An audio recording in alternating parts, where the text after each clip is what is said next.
Hello दोस्तों, तो क्या हाल चाल। उम्मीद करते हैं आप सभी स्वस्थ होंगे, मस्त होंगे और ज़बरदस्त होंगे। तो बच्चों, आज हम इस वीडियो में क्लास टेंथ का मैथ अध्याय 1 वास्तविक संख्याएं प्रश्नावली 1.1 हल करेंगे। तो आइए देखते हैं। इसमें जो पहला क्वेश्चन है, क्या कह रहा है, निम्नलिखित संख्याओं को अभाज्य गुणनखंडों के गुणनफल के रूप में व्यक्त कीजिए। किस में व्यक्त करना है? अभाज्य गुणनखंड। अब कहेंगे सर अभाज्य गुणनखंड क्या होता है? अभाज्य गुणनखंड जो है छोटी छोटी अभाज्य संख्याओं से काटना या छोटी छोटी अभाज्य संख्याओं के रूप में तोड़ना। तो आइए देखिए, जैसे पहला क्वेश्चन इसमें है 140 को अभाज्य गुणनखंड के रूप में तोड़ना है। तो छोटे से छोटे अभाज्य संख्या यानी 2 से काटेंगे। 140 को किससे काटेंगे? 2 से काटेंगे तो आएगा 70, फिर 2 से काटेंगे आएगा 35, और फिर 5 से जब काटेंगे इसको 5 7 35 और 7 एकम 60। यानी 140 का जब हम लोग अभाज्य गुणनखंड किए हैं तो कितना है? यहाँ पर 2 कितनी बार है? 2 बार है, यानी 2 पे पावर 2 और 5 पे पावर 1, तो 1 लिखें या ना लिखें, ठीक। और 7 कितनी बार है? 1। तो इसी रूप में अभाज्य गुणनखंड के रूप में हम लोग को व्यक्त करना था। ऐसे दूसरा देखते हैं 156 का। तो 156 जब 2 से काटेंगे इसको कितना आएगा? 2 से काटेंगे 2 7 14, 2 8 16, फिर 2 से काटेंगे 2 3 6, 2 9 18, फिर 3 से काटेंगे यानी 3 से काटेंगे, तो 3 से काटेंगे 3 13 में कितना होता है? 39, यानी फिर 13 से काटेंगे 13 1 13। 156 का जब हम लोग अभाज्य गुणनखंड किए तो कितना है? 2 कितनी बार है? 2 बार, यानी 2 पे पावर 2, कितना? 2 पे पावर 2, और 3 कितना बार है? 1 बार, 3 पे पावर 1 लिखें या ना लिखें। फिर उसके बाद 13 कितना बार है? 1 बार। यही हमारा अभाज्य गुणनखंड के रूप में व्यक्त हो गया, ठीक। ऐसे ही आप लोग तीसरा चौथा पांचवा जो है आप लोग एक बार घर पे ट्राई कीजिएगा। अगर नहीं आएगा तो कमेंट बॉक्स में कमेंट कीजिएगा। तीसरा चौथा पांचवा, ठीक। आइए दूसरा देखते हैं।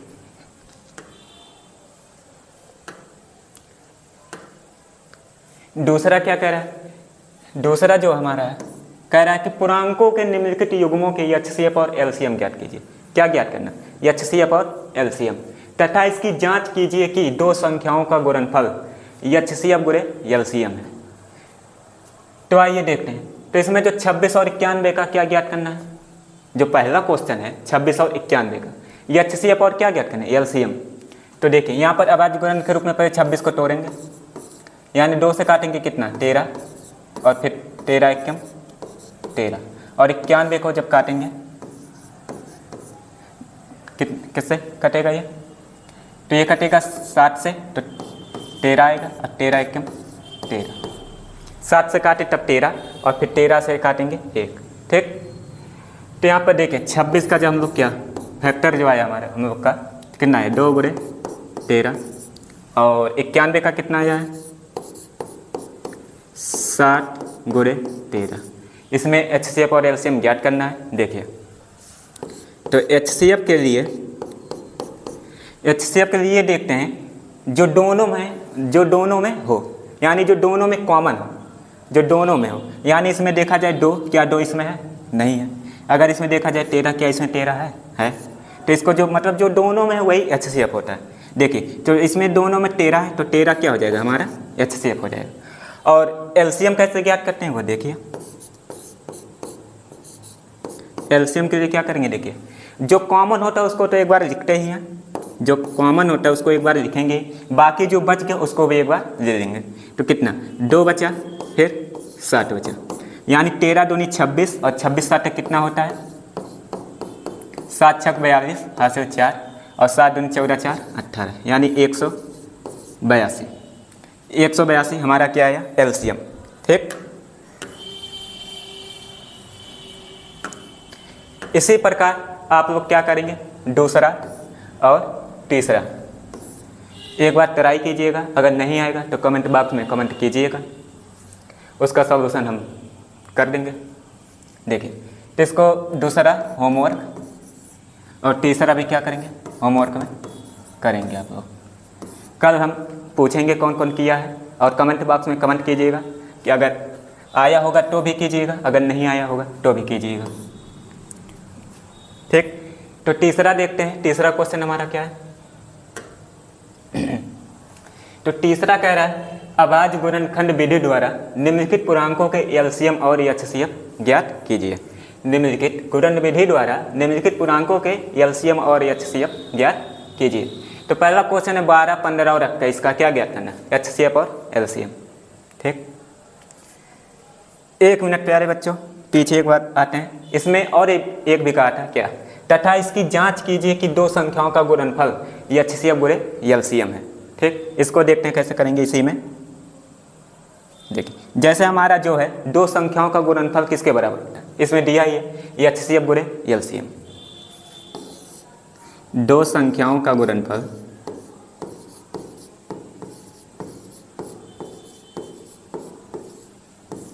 दो संख्याओं का गुणनफल किसके बराबर होता है, लासा गुणे मासा के। तो दो संख्याओं का गुणनफल को दर्शाते हैं हम a गुणे b से, यानी पहली संख्या गुणे दूसरी संख्या। लासा को एलसीएम और मासा को एचसीएफ। इसमें जो हम लोग था 26 और 91 जो था वो पहला हो जाएगा हमारी पहली संख्या यानी a का मान, और इसमें जो 91 वो हो जाएगा b का मान। तो 26 और गुणे 91 और एलसीएम हम लोगों ने निकाला ही था कितना, 182, और एचसीएफ कितना आया था, एचसीएफ आया था 13। और इसका जब गुणा करेंगे प्यारे बच्चों तो इसका आएगा 2366। क्या आएगा, 2366। और इसका भी जब गुणा करेंगे तो कितना आएगा, 2366। हम करके दिखा दे रहे हैं कैसे आएगा। देखिए, जैसे 26 और 91 का जब करेंगे कितना, 26 और 91 का मल्टीप्लाई, तो 6 एकम 6, 6 नवा 54, और 2 एकम 2 और 2 नवा 18, 6 4 2 6, 8 5 13, हाथ से 1 1 1 2, 2366 आ गया यहाँ पर। और इसी प्रकार 182 गुणे 13 करेंगे, 182 और किसका, 13 का, 182 गुणे 13 कितना होगा, 3 दूनी 6 और 3 8 24, हाथ से 2, यानी 3 एकम 3 2 5, और 1 दूनी 2, 1 8 8, और 1 एकम 1, 6 4 2 6, 8 5 13, हाथ से 1 1 1 2, 2366 ये भी आ गया। यानी जो हम लोगों ने किया ये दोनों क्या है, बराबर है, अतः ये जो एलसीएम और एलसीएम जो हम लोग निकाले हैं वो सही है। इसी प्रकार आप लोग क्या कीजिएगा, दूसरा और तीसरा एक बार ट्राई कीजिएगा, अगर नहीं आएगा तो कमेंट बॉक्स में कमेंट कीजिएगा। आइए तीसरा देखते हैं। तीसरा क्या कह रहा है, तीसरा कह रहा है अभाज्य गुणनखंड विधि द्वारा निम्नलिखित पूर्णांकों के एलसीएम और एचसीएफ ज्ञात कीजिए। तो इसमें पहला क्वेश्चन है 12, 15 और 21। तो इसको पहले 12 को तोड़ते हैं, तो 2 से काटेंगे, 2 छक 12, 2 तियाँ 6, फिर 3 एकम 3। इसी प्रकार 15 को काटेंगे पहले, 3 5 15 और 5 एकम 5। 21 को भी काटेंगे, 3 7 21 और 7 एकम 60। एचसीएफ और एलसीएम ज्ञात करना है। तो एचसीएफ देखो पहले कितना, 12 का कितना आया, 2 पे पावर 2, 2 बार है ना 2, तो 2 पे पावर 2 और 3 पे पावर 1 लिखे या ना लिखे। और 15 को देखते हैं, 15 का 3 गुणे 5, और 21 का 3 गुणे 7।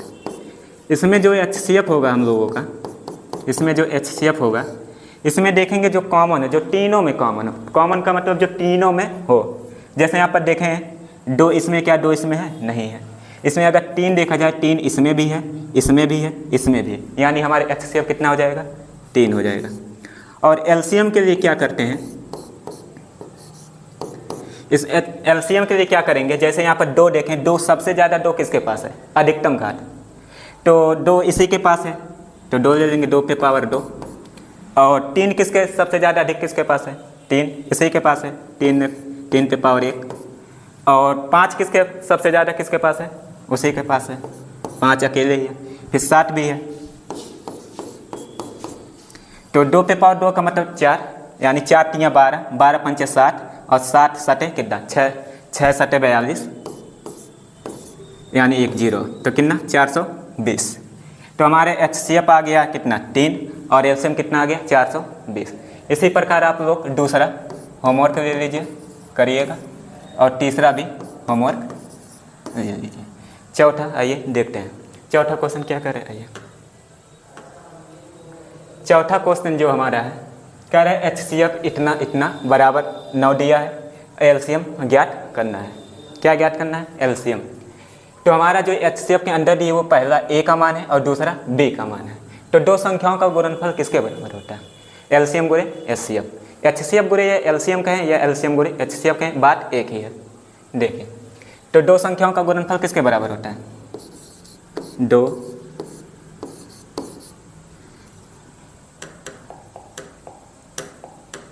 2 संख्याओं का गुणनफल किसके बराबर होता है,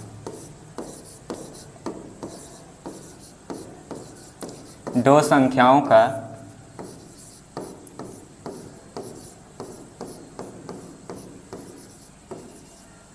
संख्याओं का गुणनफल किसके बराबर होता है, LCM गुणे HCF के, LCM गुणे HCF के। तो 2 संख्याओं का गुणनफल को किससे प्रदर्शित करते हैं, A गुणे B और LCM है,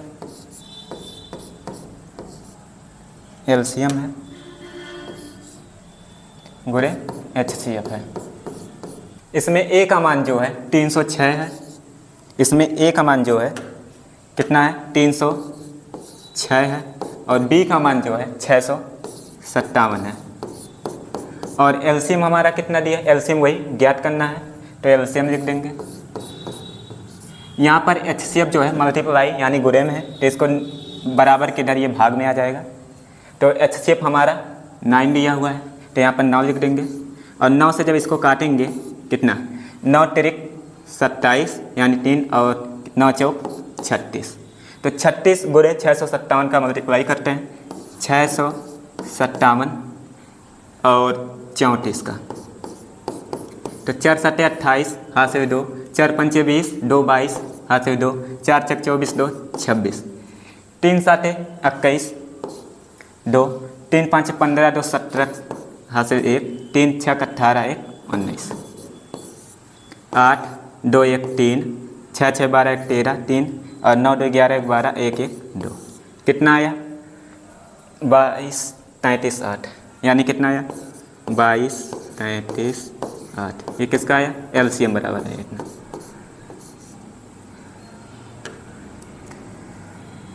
यानी हम लोग का LCM बराबर कितना आ चुका, LCM बराबर जो हम लोग का है कितना आ चुका, हम लोग का LCM बराबर जो है कितना आ चुका, 22 33 8, 22,338। ठीक, तो आइए चौथा हो गया, पांचवा देखते हैं। पांचवा कह रहा है बच्चों कि जांच कीजिए कि क्या किसी प्राकृतिक संख्या n के लिए संख्या 6 पे पावर n अंक 0 पर समाप्त हो सकती है। किस पर कह रहा है, 6 पे पावर n। ये कह रहा है 0 पर समाप्त हो सकती है। इसका कहने का मतलब ये है, जैसे 6 पे पावर जो n है, और n क्या होना चाहिए, प्राकृतिक संख्या होना चाहिए। जैसे 6 पे पावर 1 का मतलब कितना 6 ही होगा, और 6 पे पावर 2 का मतलब कितना 36। 6 पे पावर अगर 3 रखें तो कितना 216। इसके क्या ये 0 पर समाप्त हो रहा है, नहीं हो रहा है ना। तो इसको मानो ऑप्शन में दिया तो टिक लगा देंगे कि 0 पर समाप्त नहीं होगा, लेकिन इसको सब्जेक्टिव रूप में कैसे करेंगे ये देखते हैं। आइए,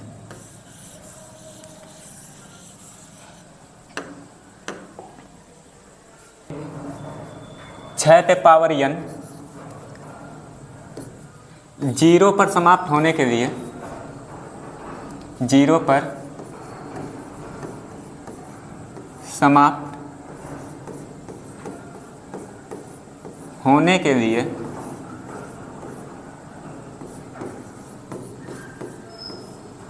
उसके अभाज्य गुणनखंड में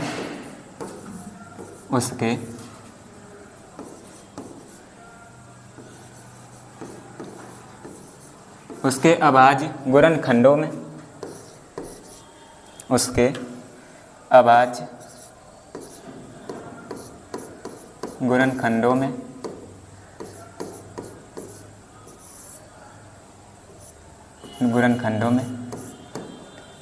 दो तथा पाँच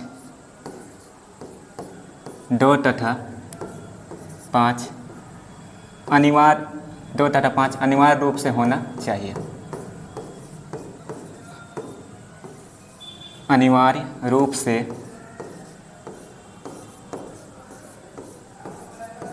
होना चाहिए।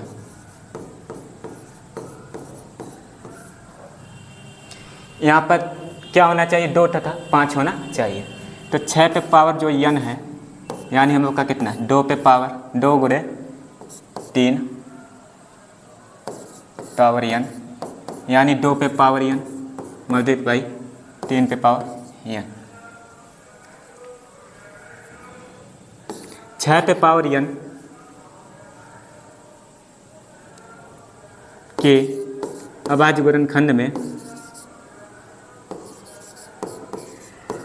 अभाज्य गुणनखंड में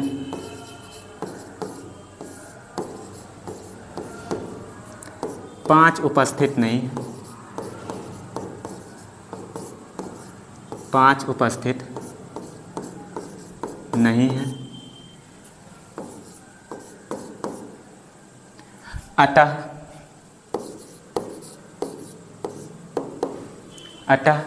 6 पे पावर n के किसी मान के लिए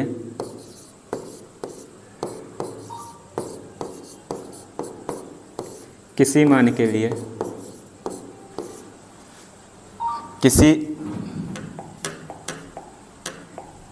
मान के लिए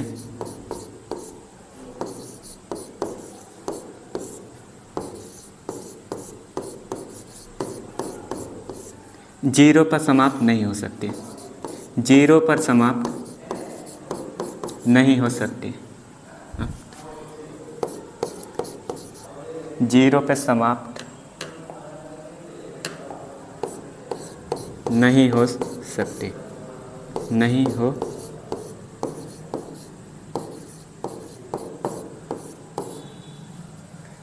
तो 5वां भी हमारा क्वेश्चन हो गया। आइए 6ठा देखते हैं। यहाँ पर 6ठा क्वेश्चन कह रहा है, 6वां नंबर क्वेश्चन कह रहा है कि व्याख्या कीजिए कि इतना और इतना भाज्य संख्याएं हैं। भाज्य संख्याएं हैं, वो भी क्यों हैं? तो भाज्य संख्या के लिए एक के अलावा 2 गुणनखंड होने चाहिए, 2 या 2 से अधिक गुणनखंड होने चाहिए एक के अलावा। तो यहाँ पर देखेंगे इसको कैसे करेंगे। तो यहाँ पर जो पहला है 7 गुणे 11 गुणे 13 प्लस 13। इसमें क्या करेंगे? 13 और 13 यहाँ से यहाँ तक जो है दोनों में है, 13 कॉमन है तो 13 कॉमन ले लेंगे। जब 13 कॉमन लेंगे तो बचेगा 7 गुणे 11 प्लस 1। तो 13 बाहर, 11 7 77 प्लस 1 और 13 गुणे और 77 और 1 कितना हो जाएगा? 78। 78 को और तोड़ सकते हैं, यानी इसके 2 गुणनखंड हो गए। 2 से अधिक भी हो सकते हैं।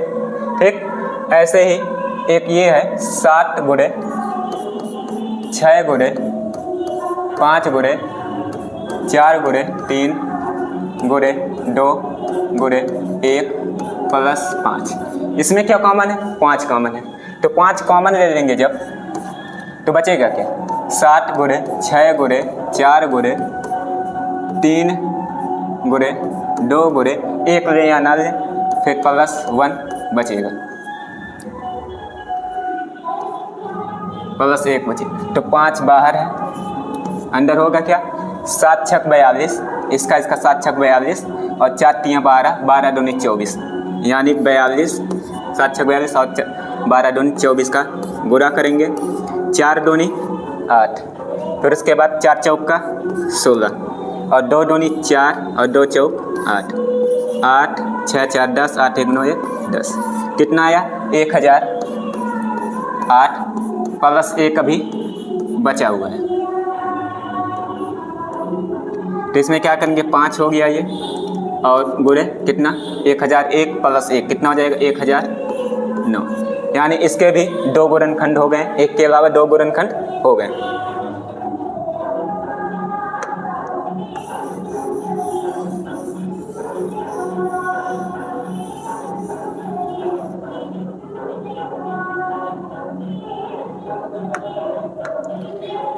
यानी इसका भी 2 गुणनखंड, इसका भी 2 गुणनखंड, इस संख्या का कितना गुणनखंड 2 गुणनखंड है, यानी दोनों संख्याएं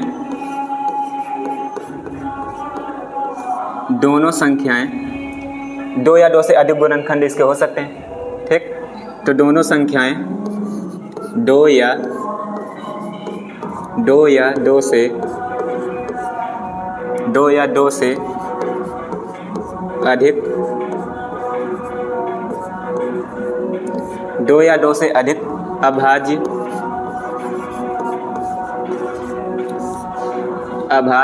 संख्याओं के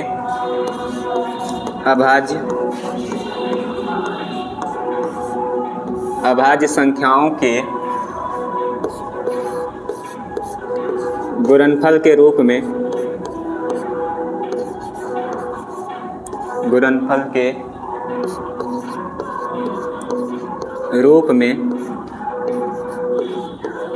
लिखी जा सकती हैं,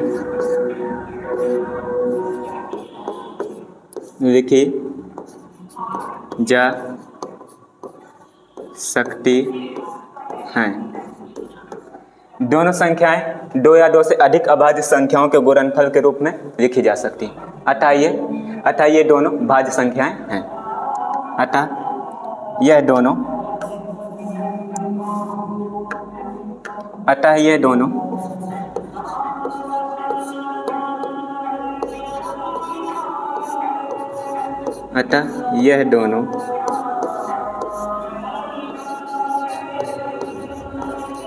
भाज्य संख्याएं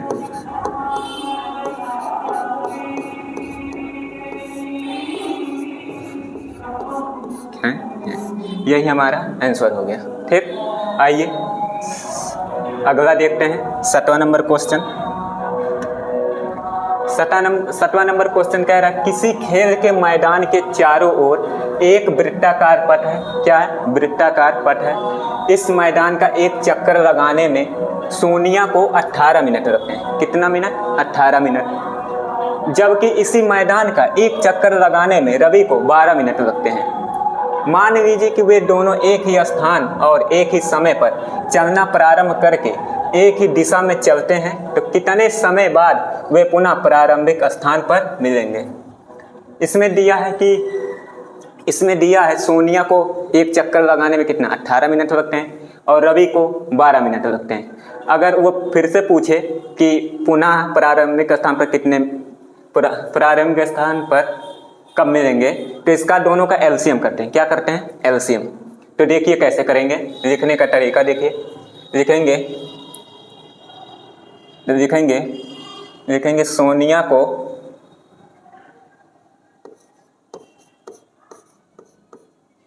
क्या लिखेंगे? सोनिया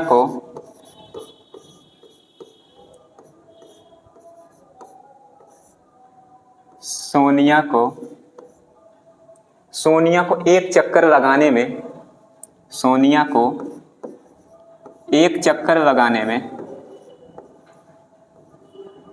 एक चक्कर लगाने में 18 मिनट लगते हैं। 18 मिनट लगते हैं। क्या होता है? 18 मिनट लगते हैं, 18 मिनट लगते हैं।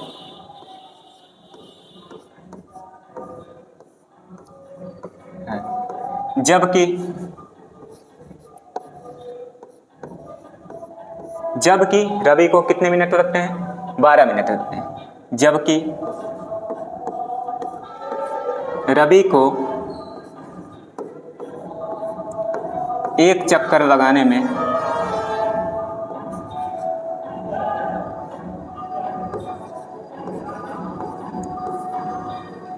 एक चक्कर लगाने में 12 मिनट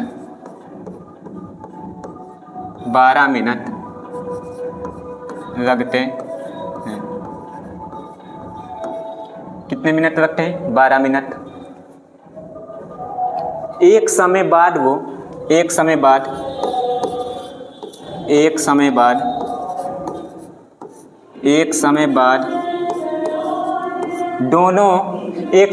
दोनों पुनः प्रारंभिक स्थान पर मिलेंगे। एक समय बाद दोनों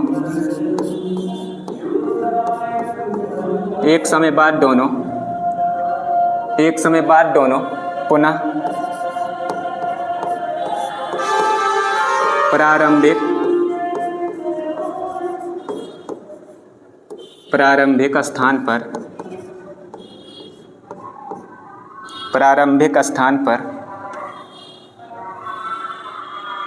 प्रारंभिक स्थान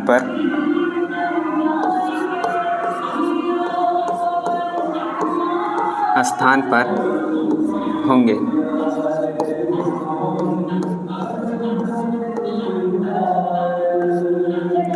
और वह समय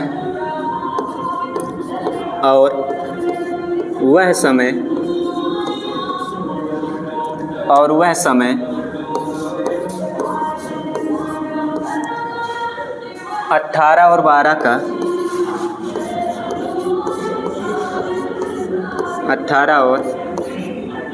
का एलसीएम होगा। क्या होगा? एलसीएम होगा। ठीक।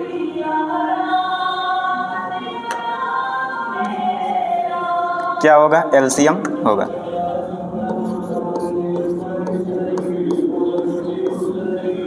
तो एलसीएम 18 और 12 का एलसीएम कितना आएगा देखते हैं।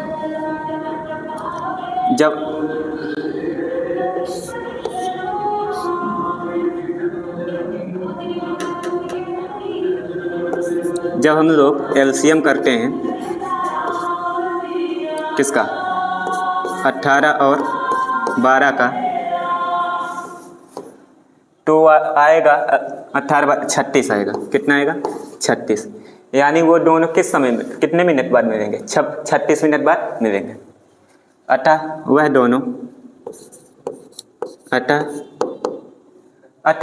वह दोनों यानी कौन? सोनिया और रवि को। अतः सोनिया और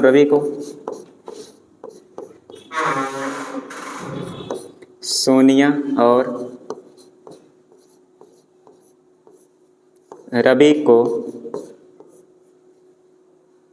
अतः सोनिया और रवि पुनः 36 मिनट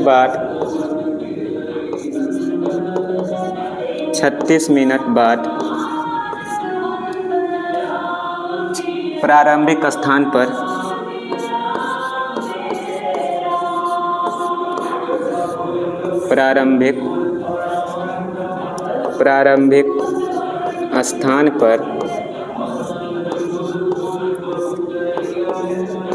मिलेंगे। क्या होगा? प्रारंभिक स्थान पर मिलेंगे। तो हमारा प्रश्नावली 1.1 खत्म होता है। उम्मीद करते हैं प्यारे बच्चों सभी को आया होगा, और कमेंट में बताइएगा ये वीडियो कैसा रहा। तब तक के लिए बाय दोस्तों, जय हिंद।